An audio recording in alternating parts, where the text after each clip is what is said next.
Hello, I'm Dr. Jeanette Raymond, psychologist, psychotherapist, and relationship expert. And today I'm going to talk to you about living in a loveless marriage. There are so many couples who come for counseling who talk about endless suffering because they don't feel loved, and it's a loveless, kind of sterile, stagnant, empty kind of marriage. But yet they stick it out. They have fantasies of escaping. When they come and see me on their own, they talk about finding the love of their life somewhere else, that there's someone else out there who's going to value them and cherish them and love them to death. And yet they stay and try and get through what they experience as a kind of empty, sterile, stagnant, but mostly loveless marriage. And why is this? They don't seem to give up on it. They just stay with their fantasies of escape, and that's enough for them. Well, I've discovered by working with these kind of couples that there are three main reasons why couples stay in loveless marriages.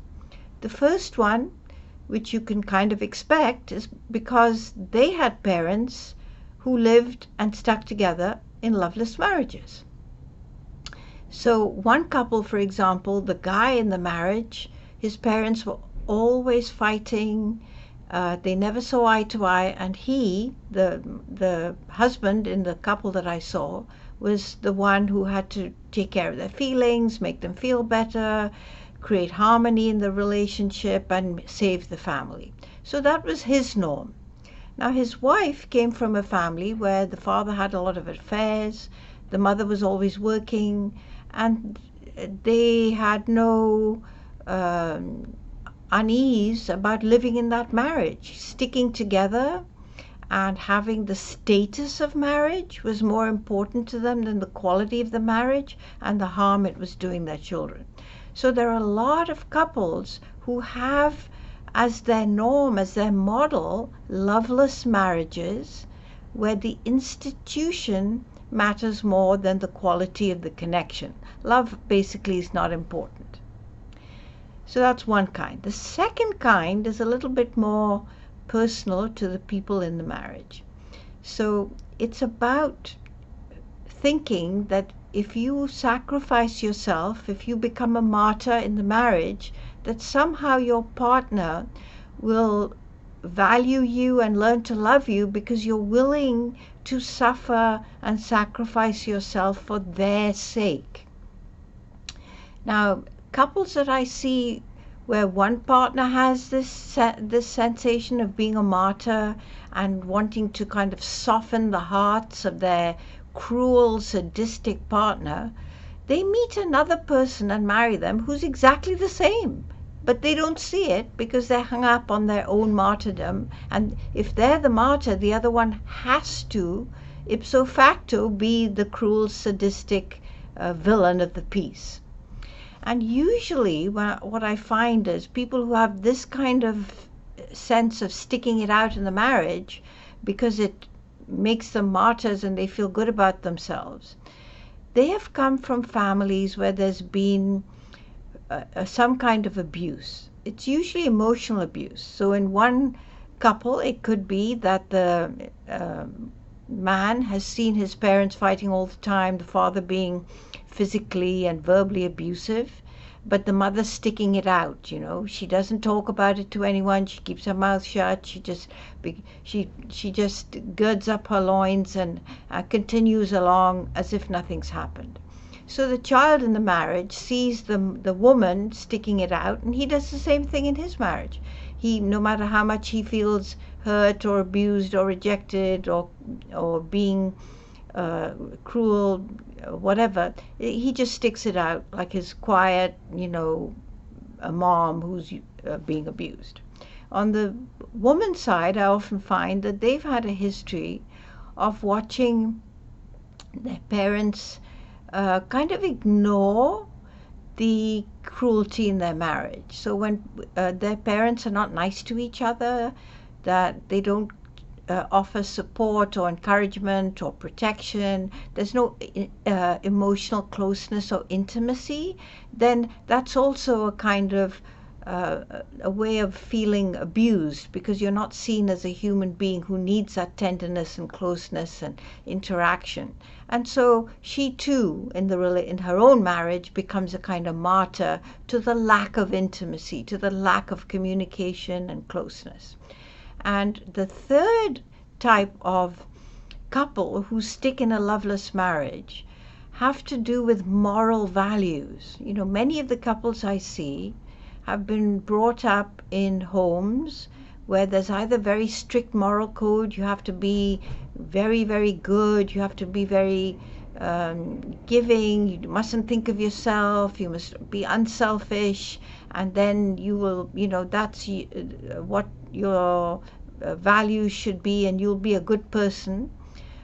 So there's that.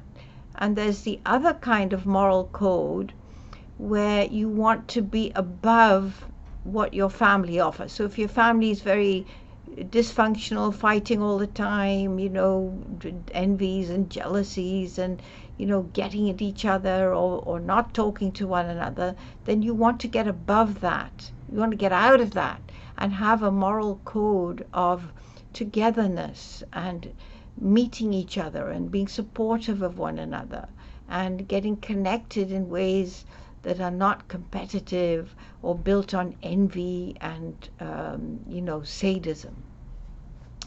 So when two people meet and get married who have this kind of moral code of righteousness, of good values, then they will stick it out in the marriage no matter what, because it's about feeling that you are better than someone else, you have more strength, you have more fortitude, that somehow the marriage will shift and work and become better if you just show how good you are, how you don't retaliate, how you let things just fly by, how you always support and encourage your partner, and no matter what state they're in or how uncontrolled they are. It's about feeling above and in control, not necessarily superior, but above the normal human emotions.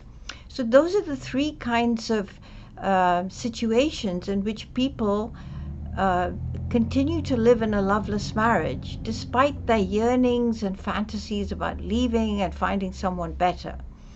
So if you're in one of these situations, what can you do? Well, you've already chosen to let the marriage survive, so it's not a question of leaving the marriage or getting divorced or separating or any of those things. It's really about exploring these unconscious beliefs you had, whether it was passed down to you, that's the relationship of lovelessness that you saw in your own family of origin, or that somehow you feel that martyrdom is going to secure you the love and attention that's missing, or somehow your moral code and values will create an intimate and reciprocal marriage. It's to explore those beliefs. Where did they come from? Do they apply to you? What else do you believe? How does it fit in? And give yourself a chance to actually dialogue about these things with your partner and find a comfort level that honors you as a person and not just what you were handed down from your family. And accept the fact that you're human and you have emotions and that you need closeness and you need intimacy, and you don't have to bury it all with these martyrdom and victim and sadism and selfishness and all these kinds of things just because your family did it or because you feel that's the appropriate thing to do, because marriage, the institution, is much more significant than your experience of it.